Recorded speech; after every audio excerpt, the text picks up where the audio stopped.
Welcome back to gossips garage. ప్రతిపక్షంలోకి వచ్చి రెండేళ్లవుతుంది. ఇప్పటి వరకు తగ్గట్లుగా పెద్ద సభనో పబ్లిక్ మీటింగో నిర్వహించలేదు.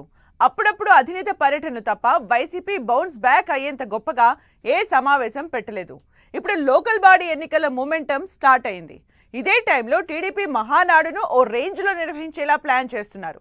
అధికార పార్టీకి ధీటుగా వైసీపీ వేస్తున్న ప్లాన్స్ ఏంటి? ఫ్యాన్ పార్టీ భారీ బహిరంగ సభ పెట్టేందుకు రెడీ అవుతోందా?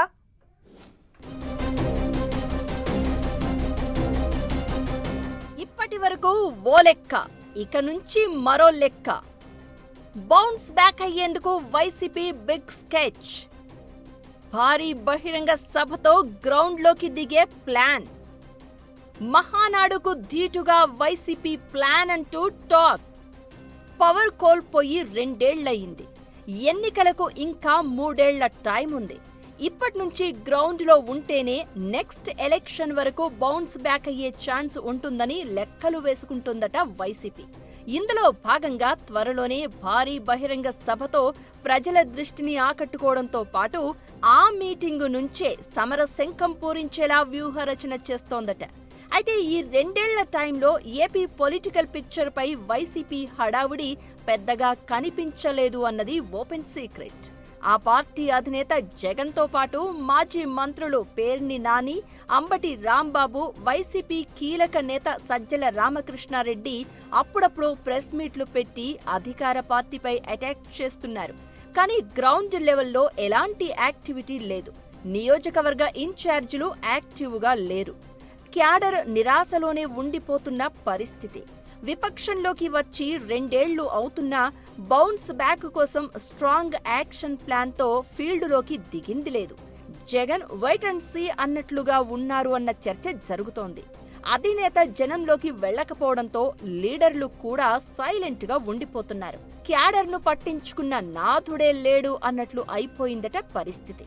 పార్టీ అధికారంలో ఉన్నప్పుడు ఇప్పుడు విపక్షంలో కూడా క్యాడర్ గోడును పట్టించుకోవడం లేదని క్యాడర్ రగిలిపోతోందట.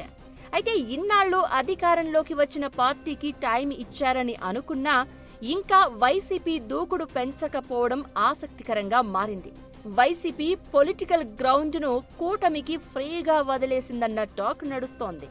దాంతో కూటమికి ఎదురే లేదన్న రాజకీయ వాతావరణం కనిపిస్తోంది. చర్చ అంతా కూటమి వైపు నుంచే సాగుతోంది. విపక్షం అసెంబ్లీలో లేదు, ప్రజల్లో లేదు అన్నది కూటమి వాదన. ఈ పరిస్థితి ఏర్పడడానికి వైసీపీ అధినాయకత్వం తీరే రీజన్ అన్న టాక్ నడుస్తోంది.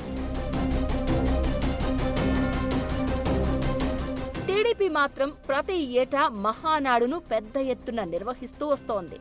ఇది పార్టీ క్యాడర్లో ఎక్కడా లేని జోష్ను నింపుతోంది. ఈసారి నెల్లూరులో టీడీపీ మహానాడుకు సర్వం సిద్ధం చేస్తున్నారు. భారీ స్థాయిలో ఏర్పాట్లు జరుగుతున్నాయి. ఈ మధ్యనే టీడీపీ జాతీయ, రాష్ట్ర స్థాయి కమిటీలను కూడా వేసింది. దాంతో పదవులు అందుకున్న వారంతా మరింత జోష్లో ఉన్నారు. ఈ క్రమంలో టీడీపీ రీఛార్జ్ అవుతూ స్థానిక ఎన్నికలకు ఫుల్ ప్రిపేర్డ్గా ఉంది. మరోవైపు వైసీపీ శిబిరం ఇంకా నిరాశలోనే ఉన్నట్లు కనిపిస్తోంది. అయితే ప్రస్తుతం ఉన్న పొలిటికల్ ఈక్వేషన్, ఎన్విరాన్మెంట్ను గమనిస్తున్న వైసీపీ అధినాయకత్వం తమ పార్టీ క్యాడర్లో కూడా జోష్ నింపేందుకు పకడ్బందీ ప్లాన్స్ సిద్ధం చేస్తోందట. అప్పుడెప్పుడో 2022లో వైసీపీ అధికారంలో ఉన్నప్పుడు గుంటూరు వేదికగా ప్లీనరీని నిర్వహించింది వైసీపీ. ఆ తర్వాత 4 ఏళ్లుగా పార్టీ పండుగ అంటూ ఏదీ లేదని అంటున్నారు. అయితే ఇప్పటి వరకు పొలిటికల్ పిచ్ కి దూరంగా ఉంటూ వస్తున్న వైసీపీ ఇప్పుడు క్యాడర్లో ఉత్సాహం పెంచి గ్రౌండ్లోకి దిగేందుకు పెద్ద ప్లానే చేస్తోందట. టీడీపీ మహానాడు తరహాలో వైసీపీ రాష్ట్ర స్థాయి సమావేశాలను నిర్వహిస్తే ఎలా ఉంటుందనే డిస్కషన్ స్టార్ట్ అయిందట. సాధ్యమైనంత తొందరగానే భారీ బహిరంగ సభతో బిగ్ సౌండ్ చేసి పబ్లిక్ దృష్టిని ఆకర్షించడంతో పాటు క్యాడర్లో జోష్ పెంచేందుకు రెడీ అవుతున్నారన్న టాక్ నడుస్తోంది.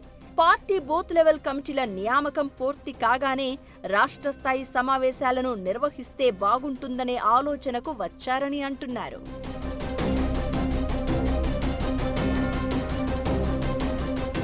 రాబోయే స్థానిక ఎన్నికలే టార్గెట్గా అటు టీడీపీ, ఇటు వైసీపీ వ్యూహరచన చేస్తున్నాయి. అయితే విపక్షం కంటే అధికార పార్టీ ఒక్కడుగు ముందే ఉంది. కాస్త లేటుగా మేల్కొన్న వైసీపీ లోకల్ బాడీ ఎన్నికల నోటిఫికేషన్కు ముందు భారీ బహిరంగ సభకు ప్లాన్ చేస్తున్నట్లు చెప్తున్నారు. అక్కడ నుంచి జిల్లాల పర్యటనపై జగన్ ప్రకటన చేస్తారని అంటున్నారు. ఆ తర్వాత పాదయాత్ర ప్లానింగ్స్ ఉన్నాయని చెప్పుకొస్తున్నారు. టీడీపీకి ధీటుగా వైసీపీ వేస్తున్న ప్లాన్స్ ఎంతవరకు వర్కౌట్ అవుతాయో చూడాలి మరి.